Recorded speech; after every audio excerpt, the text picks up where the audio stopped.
জুলাই সনদ বাস্তবায়ন ইস্যুতে কোনো না কোনোভাবেই লাগছে বাগড়া।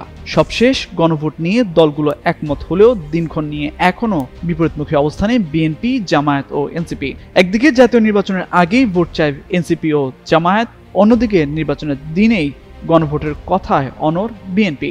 এমন দোটানা অবস্থায় চূড়ান্ত সিদ্ধান্ত নির্ভর করছে অন্তর্বর্তী সরকারের ওপর।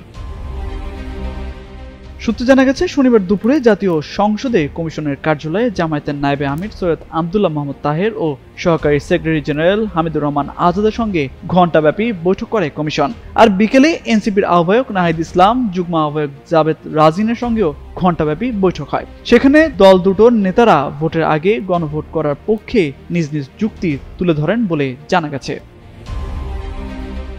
বৈঠক ইস্যুতে হামিদুর রহমান আজাদ গণমাধ্যমকে বলেন, আলোচনা তো গত বুধবারেই শেষ হয়ে গেছে, তবে গণভোটের বিষয়ে দলের অবস্থান পরিবর্তন হয়নি।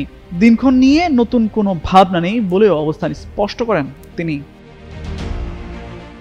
আর এনসিপির যুগ্ম আহ্বায়ক জাবেদ রাজিন বলেন, জুলাই সনদের বিষয়ে গণভোটে একটি প্রশ্নের মাধ্যমেই মীমাংসা করতে পারে, সেখানে আপত্তির বিষয়টি রাখা যাবে না। জাতীয় নির্বাচনের দিন গণভোট হলে জুলাই সনদ গুরুত্বহীন হয়ে পড়বে।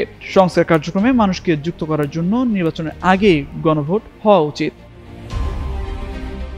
দুই দলের সঙ্গে বৈঠকের পর গতকাল সন্ধ্যায় প্রধান উপদেষ্টা ও জাতীয় ঐক্যমত্য কমিশনের সভাপতি ডক্টর মোহাম্মদ ইউনূসের সঙ্গে বৈঠক করেন কমিশনের সহসভাপতি অধ্যাপক আলী রিয়াজ, সদস্য বদিউল আলম মজুমদার, সাংস্কৃতিক বিষয়ক উপদেষ্টা মোস্তফা সরোয়ার ফারুকী ও প্রধান উপদেষ্টার বিশেষ সহকারী মনির হায়দার। সেখানে জুলাই সনদ নিয়ে গণভোটের বিষয়ে আলোচনা হয় বলে সূত্রে জানা গেছে।